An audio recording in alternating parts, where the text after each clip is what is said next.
Bueno, habíamos visto entonces que los Barca habían llegado a Hispania más o menos a principios del siglo III antes de Cristo, hacia el 229 aproximadamente. Inicialmente llega Milcar, luego posteriormente llega Asdrúbal, su yerno, y van con el pequeño Aníbal, que va a jugar un papel muy importante, sobre todo en la Segunda y la Tercera Guerra Púnicas. Una obsesión, digamos, que tiene esta familia de los Barca, este linaje,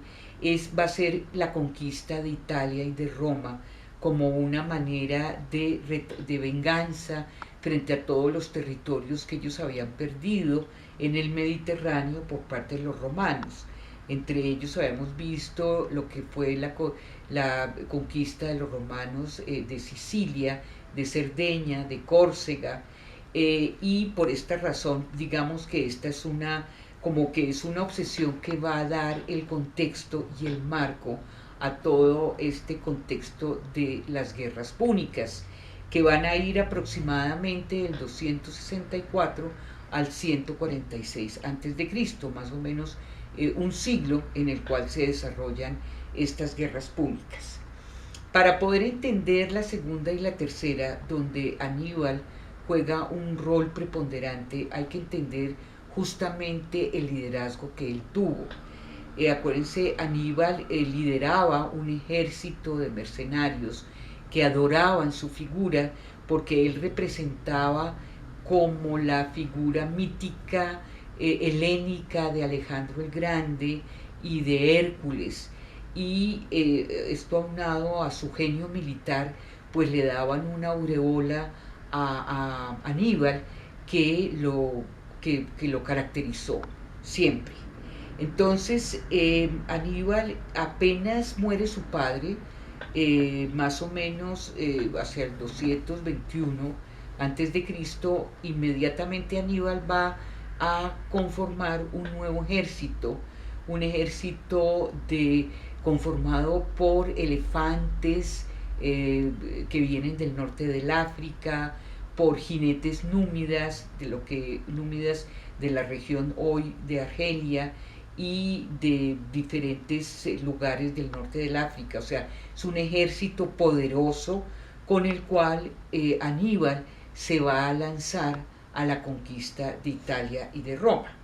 Entonces nosotros vamos a ir viendo que mientras Aníbal se lanza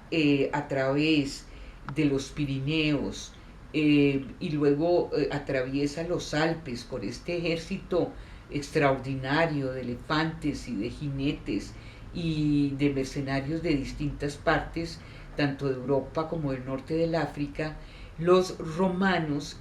van a recuperar algunas ciudades cartaginesas como la de Cartaganova o Cartagena, que van a tomar de nuevo los romanos, lo que les va a permitir tener un control sobre la península ibérica. Mientras tanto, Aníbal entonces está lanzándose a la campaña militar que le va a permitir entrar en la zona de Italia. Ahora, lo que desata, digamos, ya la Segunda Guerra Púnica es cuando Aníbal decide tomarse la ciudad de Sagunto al suroriente de la península ibérica, donde él, digamos, toma esta ciudad que queda abajo del río Ebro, cuando ya cartagineses y romanos habían establecido una frontera, un límite de expansión donde los cartagineses no podían ir más allá del sur del río Ebro. O sea que con la toma de la ciudad de Sagunto, Aníbal pues está infringiendo ese acuerdo que existía entre romanos y cartagineses, por lo cual los romanos se lanzan y le declaran la guerra a Aníbal, y aquí entramos a la Segunda Guerra Púnica, que va a ir más o menos entre el 218 y el 202 antes de Cristo. Entonces, una vez que se desata esta guerra, entonces vemos cómo los cartagineses retoman ciudades controladas los romanos toman ciudades controladas por los cartagineses como Cartago, Cartago Nova, y Aníbal entonces se lanza a una campaña militar extraordinaria, pasando por los Pirineos, por los Alpes, donde es famosa esa figura de Aníbal con sus elefantes atravesando los Alpes en invierno. Eh, y Aníbal empieza a tener varias conquistas y triunfos en la entrada en Italia. Él va bajando por el Valle del Po y va a llegar hasta el sur, va a tomar todo lo que es el sur de la península itálica. En esa toma, digamos, que él hace, es famosa la batalla de Canas, que se da en la zona del sureste italiano. En esa batalla van a morir 60.000 soldados romanos. Es una batalla cruenta en la que Aníbal definitivamente triunfa sobre los romanos. Y en este momento, pues Roma entra en pánico ya con Aníbal. O sea, para ellos Aníbal ya es un enemigo poderoso al cual tienen a toda costa que destruir porque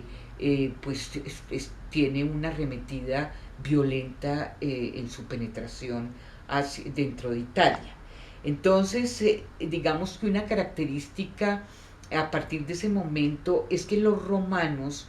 van a intentar de que Aníbal no reciba ningún tipo de ayuda, de ningún tipo, ya sea que venga de la península ibérica o ya sea de Cartago.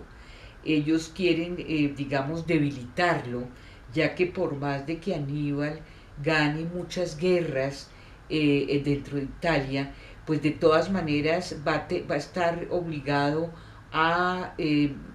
a soportar, digamos, un ejército debilitado, un ejército cartaginés que ya está debilitado y que no recibe ningún tipo de pertrechos ni de ayuda, lo cual hace que pues Aníbal esté confinado en Italia y aislado, y los romanos quieren aprovechar esta situación para obligarlo a salir de Italia, por lo cual los romanos van a lanzarse sobre el norte del África, en Cartago, para que Aníbal vaya en ayuda a la ciudad de Cartago y de esta manera lo logren expulsar de Italia.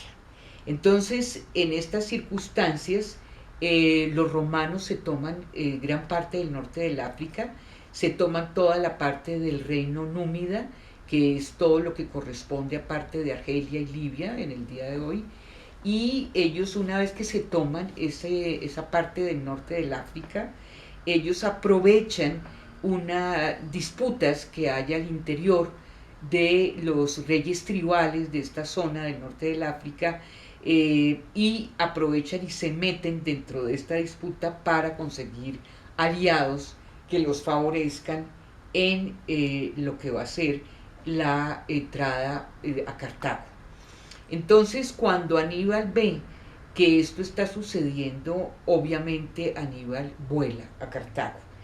En estas circunstancias es importante recordar que hay un líder romano que es Escipión el africano, Cornelio Escipión el africano, quien en la batalla de Canas ha perdido a su tío, ha perdido una parte de su familia, su tío y su padre han muerto en la batalla de Canas, y él, enardecido, pues decide retornar a Roma, donde él va a intentar que lo nombren cónsul del norte del África para poder declararle la guerra a Cartago. Y de esta manera, como vimos, obligar a Aníbal a salir de Italia para ir a defender su ciudad, que está siendo asediada por los romanos. Entonces, Cornelio Escipión el africano proviene de una familia de aristócratas romanos, que son los Escipiones, y ellos van a ser definitivos en la guerra contra Aníbal. En especial iniciamos con Cornelio Escipión, quien se va a enfrentar en la última guerra de la segunda etapa de guerras púnicas, que es en Suma, en la zona cercana a Cartago, donde por una vez ya en este momento los romanos logran derrotar a Aníbal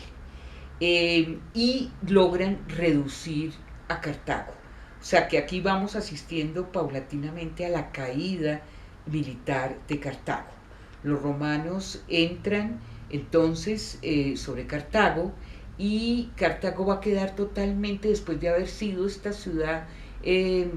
grandiosa que hemos visto, que dominaba todo el comercio del Mediterráneo, que tenía uno de los puertos más enormes, que tiene un ejército y una armada naval extraordinarios. Cartago, después de esta guerra,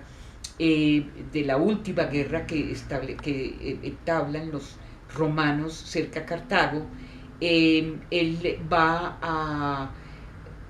a quedar, digamos, Cartago queda disminuida, tiene que pagarle indemnizaciones de guerra a Roma, y la ciudad se ve reducida a su mínima expresión. Sin embargo, a pesar de esto, Cartago con el tiempo, y ya estando Aníbal allí, vuelve a recuperar su grandeza poco a poco.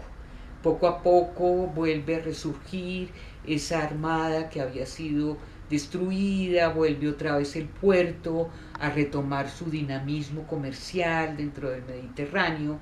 y esto va a provocar inmediatamente la sospecha de los romanos de que definitivamente tienen que acabar con Cartago, porque Cartago, así como va camino otra vez a tener un rol muy preponderante en el Mediterráneo.